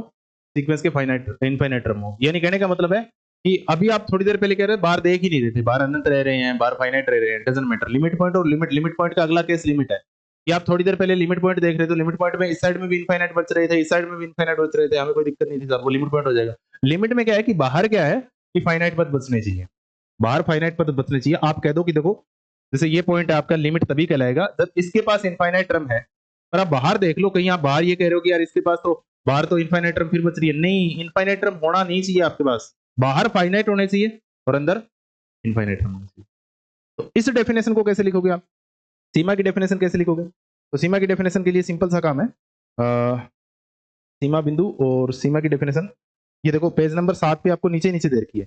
ये एक्सन कोई वास्तविक अनुक्रम है, एल एक वास्तविक संख्या है, एल अनुक्रम एक्सन की सीमा कहलाता है यदि किसी दिए गए एप्सिलॉन इज ग्रेटर देन 0 सापेक्ष एक ऐसी प्राकृतिक संख्या एन नॉट विद्यमान हो कि एक्सन, ये वही बात है, action minus L is less then epsilon जो कह रहे हैं ना मोड लगा के, एक ही बात है, क्योंकि ये खुलेगा कैसे भाई, एक्सन माइनस मोड जो होता है एक बार पॉजिटिव के साथ खुलता है, एक बार नेगेटिव के साथ खुलता है, दोनों ही केस होते हैं इसमें, है ना। तो ये तो पड़ा रहेगा, एक्सन इज लेस देन क्या हो जाएगा, ये एल इस साइड में जाएगा तो एल प्लस सॉरी हाँ ठीक है, एल प्लस एप्सिलॉन हो जाएगा, ये माइनस से मल्टीप्लाई करो पूरी इक्वेशन को तो ये हो जाएगा एक्सन माइनस एल, ये हो जाएगा greater than minus epsilon, L इस साइड में जाएगा तो एक्सन क्या हो जाएगा, action is greater then L minus epsilon. तो एक्सन की वैल्यू क्या है, बड़ी है किससे, एल माइनस एप्सिलॉन से, और एक्सन की वैल्यू छोटी है किससे, एल प्लस एप्सिलॉन से। दोनों से मिला के क्या लिखोगे, दोनों से मिला के ये लिखोगे कि एक्सन की वैल्यू है वो L minus epsilon to L plus epsilon, sorry L plus epsilon, L minus epsilon to L plus epsilon. तो इसको मैं ऐसे लिख सकता हूँ ना कि एक्सन विलोम कहाँ कर रहा है, l minus epsilon to L plus epsilon. Simple सी बात है, वही बात है। पर इसमें थोड़ी सी ये लिमिट पॉइंट की तो डेफिनेशन है, थोड़ी देर पहले हमने यही तो लिखा था, अगर साफ नहीं किया मैंने, देखो यही तो लिखा है, यहाँ ए मान लिया था, वहां एल लिखा है, कुछ ही फर्क नहीं है। पर देखो यहाँ मैंने एन बिलोंग्स टू एन ही कहा है सीधा, यहाँ देखो मैं क्या कह रहा हूँ, यहाँ देखना थोड़ा कि आपने क्या कहा एक्सन, और आपने ऊपर डेफिनेशन लिखा है कि फाइनाइट टर्म छोड़ने के बाद में, इसका मतलब ये जो एन है ना, सॉरी ये जो एन आएगा ना आपका, वो क्या आना चाहिए, किसी एक फिक्स नंबर के बाद की टर्म होनी चाहिए, N naught is greater than M, fix number के बाद में ऐसा होना चाहिए। जैसे मैं थोड़ा एग्जांपल बताता हूँ, जैसे ये 1/n ही ले लो आप, कि 1/n का सीक्वेंस तैयार करो, 1/n का सीक्वेंस क्या हो जाएगा, चलता जाएगा, एक दिन जीरो मिलेगा आपको, और जीरो सीक्वेंस से बाहर मिलेगा। तो आप इसको कैसे लिखोगे, ये जीरो नंबर है, वो लिमिट पॉइंट था आपका, क्यों था, क्योंकि सीक्वेंस के अनंत टर्म थे इसके पास, सीक्वेंस के जिस पॉइंट के पास, जो पॉइंट चाहे सीक्वेंस का हो और चाहे ना हो, उस पॉइंट के पास अगर सीक्वेंस के अनंत टर्म है, वो सीक्वेंस का लिमिट पॉइंट है, ये लिमिट पॉइंट है।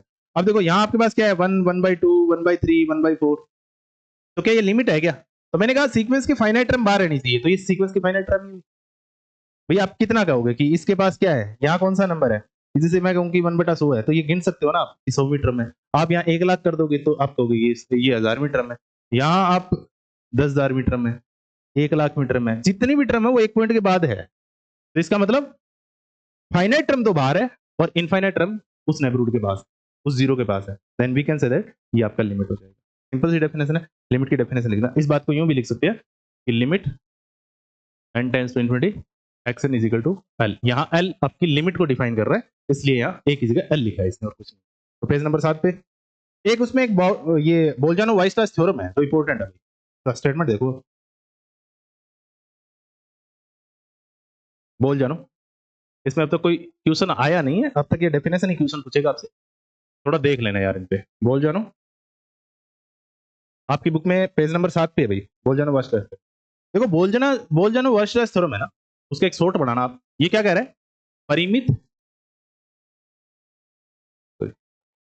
परिमित तो क्या ही लिखोगे सीक्वेंस में, देखो कि प्रत्येक परिबद्ध अनुक्रम का, स्टेटमेंट याद रखना यार, ये प्रत्येक परिबद्ध परिबद्ध अनुक्रम का एक सीमा बिंदु होता है, एक सीमा बिंदु होता है। थोड़ा बड़ा क्वेश्चन देगा, जैसे 5-6 नंबर में देगा, तो आपको पूछ सकता है कि state and prove the Bolzano Weierstrass theorem, कि आप कथन लिख के सिद्ध करो बोल्जानो वाइसलेस थ्योरम को, तो आपको प्रकथन भी याद होना चाहिए। ये क्या कह रहा है कि बोल्जानो वाइसलेस थ्योरम क्या होती है कि प्रत्येक परिबद्ध अनुक्रम का कम से कम एक सीमा बिंदु है, प्रत्येक परिबद्ध अनुक्रम का प्रत्येक परिबद्ध अनुक्रम का एक सीमा बिंदु होता है। यहाँ नोट लगा के एक चीज लिख लेना पहले, देखो आपने अब तक सेट पॉइंट थ्योरी पढ़ा नहीं है, पर ये जो सीक्वेंस पढ़ते हैं उससे पहले सेट पढ़ते हैं, तो सेट में ये बातें आपको बता दी जाती है। वहां भी एक बोल्जानो वाइसलेस थ्योरम इसी ने एक थ्योरम दी थी, वो कह रहा है कि अपरिमित अपरिमित परिबद्ध समुच्चय, वहां भी होती है लिमिट पॉइंट, परिबद्ध समुच्चय का एक सीमा बिंदु होता है।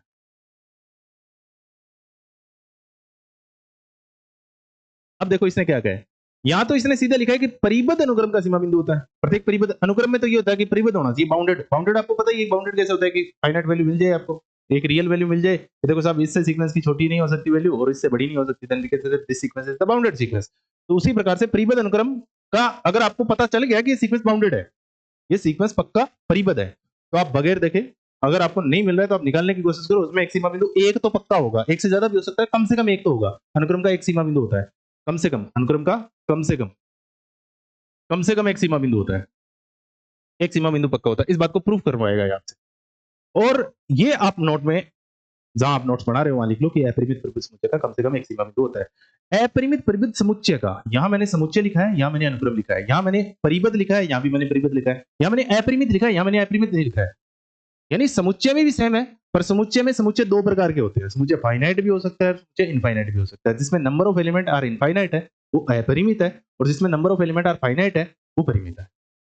अब परिमित समुच्चय नहीं, अपरिमित समुच्चय। एक तो वो अपरिमित समुच्चय और दूसरा क्या है? दूसरा क्या है? वो बाउंडेड है। अपरिमित प्लस परिबद्ध समुच्चय में एक सीमा बिंदु पक्का होगा। उसी प्रकार से परिबद्ध अनुक्रम में, अब आपने कहा यहां अपरिमित क्यों नहीं रखा? भाई अनुक्रम में टर्म कितनी होती है? अपरिमित होती है। सीक्वेंस में टर्म कितनी होती है? सेट में तो आपको बताना होता है कि कितने टर्म है। एक है, फाइनाइट है। फाइनाइट का मतलब 1 2 3 4, ये भी एक सेट है। आर रियल नंबर का सेट है, ये भी एक इनफाइनाइट। ये एक सेट है, वो भी एक सेट है, वो परिमित सेट है। ये अपरिमित सेट है रियल नंबर वाला, क्योंकि इसमें नंबर ऑफ एलिमेंट आ रहे हैं इनफाइनाइट है। तो सेट दो प्रकार के होते हैं, पर अनुक्रम एक ही प्रकार का होता है। अनुक्रम में जो भी टर्म आएगी, जो भी अनुक्रम है उसमें इनफाइनाइट ही टर्म है। इसका मतलब यहाँ अपरिमित लगाने का मतलब क्या है? अनुक्रम तो हमेशा अपरिमित ही होते हैं। तो इसका मतलब प्रत्येक परिबद्ध अनुक्रम का कम से कम एक सीमा बिंदु होता है। इसका शॉर्ट नोट्स कैसे बनाओगे ये आप ड्राइव कर लेना, जैसे मैंने करवाया था वहां से देख के। इस बात को लिखोगे कैसे? कि इस बात को मैं दो बातों से प्रूव कर सकता हूँ। प्रूफ कैसे लिखोगे इस बात का? ये डायग्राम मत बना लेना यार, मैं आपको तरीका बता रहा हूँ ऊपर वाली थ्योरम को प्रूव करने का। आप थोड़ा अपने हिसाब से देख लेना। आप देखो, मैं पूरी लैंग्वेज बता देता हूँ इस थ्योरम में, फिर मैं शॉर्ट बता दूंगा आपको लिखना क्या है। यहाँ आपको याद रखने के क्या लिखना है? सिंस एक्शन एक परिबद्ध अनुक्रम है। क्या है? एक परिबद्ध अनुक्रम है। अतः इसका रेंज सेट मतलब इसका परिसर, बताया था मैंने आपको। परिसर भी क्या होगा? परिबद्ध होगा। देखो मैं परिबद्ध होगा। अब ये अलग केस है कि केस फर्स्ट कि परिबद्ध सेट मान लो, उसको रेंज को आप सेट मान लो, एस एस नाम दे दो। कि केस फर्स्ट ऐसा हो सकता है कि एस आपके पास क्या है? अपरिमित है। एस क्या है भैया? आपने क्या कहा है कि एक्शन आपके पास एक परिबद्ध अनुक्रम है। आपको स्टेटमेंट में दे दिया है कि अगर एक्शन परिबद्ध है तो फिर उसके पास एक लिमिट पॉइंट होगा। तो मैंने कहा मान लेते हैं एक्शन आपके पास एक परिबद्ध अनुक्रम है, उसका रेंज सेट, अब भाई जो सीक्वेंस होगा उसका रेंज सेट भी बनेगा। अब रेंज सेट क्या होगा? तो रेंज सेट तो सेट होगा साहब। और रेंज सेट क्या होते हैं? रेंज सेट दो प्रकार के हो सकते हैं। रेंज सेट हो सकता है कि वो सेट मिले वो आपको परिमित भी मिल सकता है और वो अपरिमित भी मिल सकता है। हम पहले केस पे बात कर लेते हैं कि रेंज सेट क्या है? अपरिमित। देखो भाई, अब इस बात को समझो। एक सीक्वेंस ये है और एक सीक्वेंस आपके पास ये है। इसमें तो क्या बनेगा? 1 1/2 1/3 और 0। 0 मैं बाहर इसलिए लिख रहा हूं क्योंकि 0 इसकी टर्म नहीं। और इसका क्या बनेगा? 1/2 3 1/2 3, ये तो बने ही पड़े। इसका रेंज सेट तो क्या बनेगा? इसका रेंज सेट जो बनाओगे, यानी एस जो बनाओगे, वापस यही आएगा भाई। सेट बनाना है, इसका सेट बनाना है, इसका मतलब डिफरेंस एलिमेंट यहाँ लिखते जाओ। तो 1 भी एक ही बार आएगा, 1/2 भी एक ही बार आएगा, 1/3 भी। कितने टर्म आएगी? इन्फिनिटी टर्म आएगी ना, आएगी, पर वो 1 और 0 के बीच में, 1 और 0 के बीच में आएगी, पर इन्फिनिटी टर्म आएगी ना। तो इसका मतलब ये तो क्या हो गया? अपरिमित हो गया। और ये क्या आएगा? इसका जब रेंज सेट बनाओगे तो इसमें रेंज सेट क्या बनेगा? 1 2 3। आगे वाला फिर 1 आ गया, वो तो लिख दिया मैंने। 2 आएगा, वो भी लिख दिया। 3, फिर 1 2 3 1 2 3 रिपीट होगा। इसका मतलब इसका रेंज सेट ये मिलेगा। तो इसका मतलब रेंज सेट जो सीक्वेंस का रेंज सेट है वो दो टाइप के हो सकते हैं। हो सकता है वो परिमित हो और हो सकता है वो अपरिमित हो। तो भाई रेंज सेट दे रखा है, बाउंडेड दे रखा है, इसका मतलब उसका एक रेंज सेट भी बनेगा। अनुक्रम आपको परिबद्ध दे रखा है, इसका मतलब एक रेंज सेट मिलेगा। अब रेंज सेट पे आते ही आपको दिमाग में चमकना चाहिए कि रेंज सेट दो प्रकार के होते हैं, परिमित है कि अपरिमित है। तो ये तो डिपेंड करता है ना सीक्वेंस पे कि सीक्वेंस कैसा है। सीक्वेंस जैसा ही वैसा आपको रेंज सेट मिलेगा। अब आपने कह दिया कि मान लेते हैं कि एस आपके पास अपरिमित है। एस का मतलब यह रेंज सेट है कि रेंज सेट आपका क्या है? अपरिमित है। अपरिमित है तब आप लगाओ। देखो अपरिमित समुच्चय और परिबद्ध है, सीक्वेंस परिबद्ध है। तो सीक्वेंस अगर परिबद्ध है कि अगर एक्शन परिबद्ध होगा ना तो इसका रेंज सेट भी परिबद्ध होगा। देखो ये क्या है? सीक्वेंस है। सीक्वेंस की ये परिबद्ध है। परिबद्ध क्यों है? क्योंकि 0 से बड़ी होगी वैल्यू, 1 से छोटी होगी, इसलिए परिबद्ध है। ये क्या है? ये इसका रेंज सेट हो जाएगा। रेंज सेट जैसे ये, इसका रेंज सेट जो बनेगा ना वो ये बन जाएगा। ये रेंज सेट मिलेगा इसका। तो रेंज सेट भी क्या होगा? परिबद्ध, क्योंकि भाई इसकी वैल्यू, इसी की वैल्यू तो यहाँ रख रहे हैं ना। अगर ये परिबद्ध है तो ये भी परिबद्ध होगा। भाई आपने कहा कि 1 से लेकर 0 तक की वैल्यू रखनी है, तो इन्हीं में से देख के लिख रहे हो भाई ये परिबद्ध है तो ये भी परिबद्ध होगा। तो सिंपल सी बात है कि अगर सीक्वेंस परिबद्ध है तो उसका रेंज सेट भी परिबद्ध ही होगा। सिंपल सी बात। तो मैंने क्या लिखा है? ऐसा परिमित है और साथ में सिंस एक्शन परिबद्ध है। एक्सन परिबद्ध है, परिबद्ध है, इसलिए इसलिए ऊपर देखो आपने क्या लिखा है, आपने क्या कहा है, अपरिमित परिबद्ध समुच्चय का एक सीमा बिंदु होता है। ये सेट आपके पास क्या हो गया, अपरिमित। आपने मान लिया कि भाई रेंज सेट मिलेगा या तो परिमित मिलेगा या तो अपरिमित मिलेगा। आपने कहा सीक्वेंस परिबद्ध है, इसका मतलब वो रेंज सेट भी परिबद्ध है। सेट परिबद्ध होगा, इसका मतलब आपके पास अपरिमित परिबद्ध समुच्चय मिल गया। तो उसका कम से कम क्या होगा, आप बोल जानो थ्योरम बाय, या बोल जानो वासलास थ्योरम, समुच्चय थ्योरम से। क्या हो रहा है यार, बोल जानो वाइस्ट्रास समुच्चय थ्योरम से। ये बात तो हो गई सिद्ध समुच्चय प्रमेय से कि सीक्वेंस एक्शन का कम से कम एक सीमा बिंदु अवश्य होगा। अब नीचे क्या है, दूसरा केस क्या बढ़ाओगे, दूसरा केस ऐसे बना लो, केस नंबर सेकंड कि एस परिमित है। हो सकता है कि वो जो रेंज सेट है उसका नाम मैंने एस लिखा, आर नहीं लिखा, परिमित है। तो अब रेंज सेट परिमित कब होगा भाई, एक्शन तो आपके पास क्या है, एक्शन तो आपके पास कुछ भी हो, भले x1 x2 कितने टर्म है, एक्शन इन्फिनिटी टर्म है ना, और आप उसका रेंज सेट बता रहे हो कि वो परिमित है। परिमित है इसका मतलब आप x1 x2 x3 कह रहे हो, मान लो एक बार के लिए कि वो परिमित हो गया था। अब ये परिमित हो गया और ये अपरिमित था। अपरिमित से जब रेंज सेट आप परिमित बना रहे हो तो इसका मतलब क्या है कि सीक्वेंस में कुछ टर्म ऐसे हुई होगी जो बार बार आई है। सीक्वेंस में कोई टर्म ऐसी हुई होगी जो बार बार आई है, जैसे x1 x2 x3 x4 x5, x1 x2 x3 x4 x5, x1 x2 x3 x4 x5। इसका मतलब कुछ टर्म ऐसी है जो बार बार आने की कोशिश कर रहे हैं, और जो बार बार आ रहे हैं उसमें सेट में हम रिपीट नहीं करेंगे, इसलिए वो परिमित आया है। Number of element infinite term में से आपने उठा के परिमित लिख दिया यहाँ, तो क्यों लिख दिया भाई, इसीलिए तो लिख दिया ना कि यहाँ टर्म रिपीट हो रही है, इसलिए मैं सेट में रिपीटेशन अलाउड नहीं होता, इसलिए मैं अलग अलग टर्म लिखूंगा, अलग अलग टर्म लिखूंगा। इसका मतलब मेरे पास x1 x2 x3 है, इसका मतलब आपके पास एक टर्म ऐसी है जो बार बार रिपीट हो रही है, और बार बार रिपीट हो रही है तभी आपके पास परिमित आया है, क्योंकि अपरिमित से परिमित तो तभी बनेगा। इसका मतलब ये क्या हो गया, x1 x2 x3 अगर आपके पास तीन ही आए हैं मान लो, तो इसका मतलब आपके पास सेट में यही लाइन लिखनी है, अतः सीक्वेंस में कुछ टर्म ऐसी जरूर है जो रिपीट हो रही है। इसका मतलब अगर बार बार रिपीट हो रही है तो उस टर्म के पास कितने टर्म हो जाएंगे, अनुक्रम के अनंत बिंदु हो जाएंगे। इसका मतलब जब उसके पास अनंत ही बिंदु है तो वो सीक्वेंस में क्या हो जाएगा, ये डेफिनेशन लिमिट पॉइंट उसके पास लिमिट। तो इस बात को शॉर्ट नोट्स में ऐसे लिखोगे आप, ये देख लेना भैया, नोट्स में मैंने करवाया वहां देख लेना, या फिर आपके ग्रुप पे, टेलीग्राम ग्रुप पे, शायद कोचिंग सेंटर के जो भी टेलीग्राम ग्रुप है उसमें मैं डाल दूंगा ये नोट्स, आप देख लेना। और जिन्होंने ये क्लासें लगाई है मेरे से उनके पास तो नोट्स बनाए हैं, वैसे पहले भी उन्होंने अपने खुद के नोट्स भी बना लिए थे 2 ढाई महीने पहले, उसमें भी देख लेना और उसमें भी थोड़ा देख लेना। अच्छा ये क्या था, आ, हाँ, बोल्जानो वर्सलेस थ्योरम है, उसमें 2 पार्ट करने हैं, शॉर्ट नोट्स बना लो ऐसे। इसको प्रूव कैसे करना है, इसमें 2 पार्ट करने हैं। स्टार्ट करेंगे पहले हम रेंज सेट से।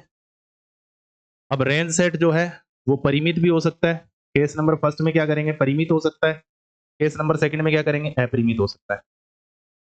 डायग्राम नहीं बनाना है, अपने दिमाग में रखना है, ये रेंज सेट है, अपरिमित भी हो सकता है। परिमित रेंज सेट है तो क्या लिखेंगे, सीक्वेंस में टर्म बार बार आ रही थी, ये अपने हिसाब में अपने लैंग्वेज में लिखना है, मैं याद रखने का तरीका बता रहा हूँ आपको। अपरिमित में लेमा हो जाएगा, यानी पीछे वाली थ्योरम हो जाएगी, वो जो थ्योरम है समुच्चय की बोल्जन वर्सलेस थ्योरम, उससे लिख देना डायरेक्ट। ये लो साहब, ये जो 5-6 नंबर का काम होगा वो 2 मिनट में हो जाएगा। ये एक डायग्राम बनाओ अपने दिमाग में कि बोल्जन वर्सलेस थ्योरम आ गई तो हम करेंगे किससे, कि बोल्जन वर्सलेस थ्योरम आ गई तो इसका मतलब बोल्जन वर्सलेस एक मैप दिखना चाहिए। अच्छा, उसको प्रूव करने का तरीका था कि उसकी रेंज सेट की बात करनी है। रेंज सेट 2 प्रकार के होते हैं, एक फाइनाइट होता है, एक इनफाइनाइट होता है। फाइनाइट होता है तो मैं कहूंगा कि अगर फाइनाइट है, रेंज सेट फाइनाइट है, सीक्वेंस इनफाइनाइट टर्म का था और रेंज सेट में फाइनाइट टर्म है, इसका मतलब कुछ टर्म ऐसी है जो बार बार आ रही है, इसका मतलब सीमा बिंदु असीमा बिंदु की डेफिनेशन है। और अगर अपरिमित होगा तो फिर मैं डायरेक्ट लिखूंगा। अब इसको डिस्क्रिप्टिव लिख रहे हैं, 2 केस बना के अलग अलग जमा के लिख दो, क्लियर है। तो ये है साहब, अब देखो अनुक्रम की सीमा करवाई दी आपको। अब देखो कन्वर्जेंट सीक्वेंस की डेफिनेशन नहीं पूछेगा, कन्वर्जेंट सीक्वेंस की आपको क्वेश्चन पूछेगा डायरेक्ट, ठीक है ना। और फिर भी अगर पूछ लेना कन्वर्जेंट सीक्वेंस की डेफिनेशन तो आप डायरेक्ट बता देना कन्वर्जेंट सीक्वेंस की डेफिनेशन क्या होती है। मैं बता देता हूं आपको बोल के, कन्वर्जेंट सीक्वेंस क्या होता है। सीक्वेंस कन्वर्जेंट के हिसाब से, कन्वर्जेंस के हिसाब से 2 टाइप के होते हैं मोस्टली। एक तो होता है कन्वर्जेंट एक होता है डाइवर्जेंट, एक ओसिलेटरी भी होता है, वो आपके काम की बात नहीं है, नहीं पूछेगा ओसिलेटरी आपको। ओसिलेटरी का मतलब होता है दोलायमान, दोलायमान। डाइवर्जेंट का मतलब होता है अपसारी, कन्वर्जेंट का मतलब होता है अपसारी। तो देखो आपको सीक्वेंस की लिमिट निकालनी है, limit N tends to infinity, जैसे हम प्लस 2 में किया करते थे, वही काम है। अगर वो फाइनाइट नंबर आ गया तो वो अभिसारी है, और अगर वो फाइनाइट नहीं है, इनफाइनाइट है, तो वो अपसारी है। और अगर नहीं फाइनाइट नहीं इनफाइनाइट है तो वो क्या हो जाएगा, दोलायमान हो जाएगा। क्लियर है? तो सिंपल सा बात है कि limit N tends to infinity X N is equal to क्या आएगा, एल। एल मतलब आपके पास एक लिमिट आनी चाहिए, अगर लिमिट आ गई तो वही क्या है, लिमिट। अगर फाइनाइट लिमिट है तो वो कन्वर्जेंट हो जाएगा, फाइनाइट आंसर आ गया तो वो कन्वर्जेंट हो जाएगा, इनफाइनाइट आंसर आ गया तो वो डाइवर्जेंट हो जाएगा। दो पे पूछेगा आपको। जैसे मैं इक्वेशन करवाता हूँ इसमें, इसने दे तो दो तीन रखे हैं, यही है इसकी डेफिनेशन। देखो पेज नंबर 8 पे ये डेफिनेशन देख लेना कि एक अगर एक्सन एल्पसारी कहलाता है यदि इसकी सीमा परिमित हो, अर्थात एक्सन की सीमा एल परिमित हो तो एक्सन एल को अभिसरित करेगा। तो limit N tends to infinity x n is equal to 1 है। इसमें एक एग्जांपल दे रखा है आपको कि action is equal to 1/n। ये काउंटर एग्जांपल होते हैं, इंपॉर्टेंट है भाई। जैसे एक्सन इज इक्वल टू क्या है, 1/n, तो आप क्या करो, लिमिट में कन्वर्जेंट। अब ये पूछेगा कि ये सीक्वेंस कन्वर्जेंट है कि डाइवर्जेंट है, तो आपको लगाना है limit N tends to infinity, limit N tends to infinity x n. तो एक्सन की वैल्यू लिख दो, limit N tends to infinity x n की जगह 1/n, और लिमिट लगाओ 1/इन्फिनिटी। आंसर क्या आ गया, 0। 0 एक फाइनाइट आंसर है, then we can say that ये क्या हो जाएगा, कन्वर्जेंट सीक्वेंस हो जाएगा। क्लियर है भाई? चलो साहब, इसमें कन्वर्जेंट और डाइवर्जेंट में अंदर जो आपको एग्जांपल दिए हैं, बस इतना सा मामला है इसमें, और कुछ नहीं है। इसमें मैं एग्जांपल बता देता हूँ आपको कौन कौन से करने हैं। अच्छा, इसमें पेज नंबर 16 निकालो। पेज नंबर 16 पे आपको कुछ तो इंपॉर्टेंट रिजल्ट दे रखे हैं, ये दो तीन रिजल्ट याद रखे जाओगे जब आप क्वेश्चन करोगे तो इनकी आवश्यकता पड़ेगी आपको। एक तो limit N tends to infinity, ये तो मोस्ट इंपॉर्टेंट है भाई। Limit N tends to infinity पहला रिजल्ट है, limit N tends to infinity 1 + 1/n की पावर n। ये आपने प्लस 2 में भी पढ़ा था। इसका आंसर कितना आता है, सॉरी ई आता है इसका आंसर। ये कैसे आता है, क्यों आता है, वो बाद की बात है। देखो लॉग वाले मेथड से इसको हल करते हैं तो इसका आंसर वैसे 0 आता है, लॉग एंटी लॉग में जाएगा, e की पावर 0 = 1 हो जाएगा। एक तो ये याद रख लेना। एक n की पावर p वाला रिजल्ट अगर याद रखो तो अच्छी बात है, नहीं याद रखोगे तो कोई बात नहीं है। एक इसकी जरूरत पड़ेगी आपको, limit N tends to infinity, इस पे क्वेश्चन बनता है भाई। Limit N tends to infinity r की पावर 1/n, r की पावर 1/n, इसका आंसर 1 आएगा अगर r की वैल्यू 1 से बड़ी है। ये दो रिजल्ट याद रख लेना भैया, ठीक है? अब देखो इसमें जो क्वेश्चन बनते हैं, पहला ही एग्जांपल इंपॉर्टेंट है, एक ही जैसे एग्जांपल है, इंपॉर्टेंट एग्जांपल यही है। एग्जांपल नंबर फर्स्ट क्या है कि एक्सन इज इक्वल टू आपके पास है 2n - 7 अपॉन 3n + 2। डेफिनेशन जितनी करवाई है उतनी कर लेना, हो जानो वास्ता थ्योरम कर लेना, और ये जो एग्जांपल बता रहा हूं वो एग्जांपल कर लेना। एग्जांपल नंबर फर्स्ट है, इसमें ये कह रहा है सिद्ध कीजिए कि एक दिष्ट वर्तमान है। अच्छा, एक दिष्ट वर्तमान को कैसे प्रूव करते हैं भैया? एक दिष्ट वर्तमान की डेफिनेशन क्या है, ये हमने देखा था ना कि आप एक्सन को लिख लो 2n - 7 3n + 2, और फिर इसके अगले टर्म के बारे में बात कर लो, क्योंकि वर्तमान तभी पता चलेगा ना, फर्स्ट के बाद सेकंड आएगा, सेकंड के बाद थर्ड आओगे, तो एक्सन + 1 क्या हो जाएगा, जहां जहां n है वहां वहां n + 1 लगा दो। तो ये क्या हो जाएगा, 2n + 5 2n - 5 हो जाएगा, 2n + 2 - 6 7, और नीचे क्या हो जाएगा 3n + 3 3n + 5 हो जाएगा।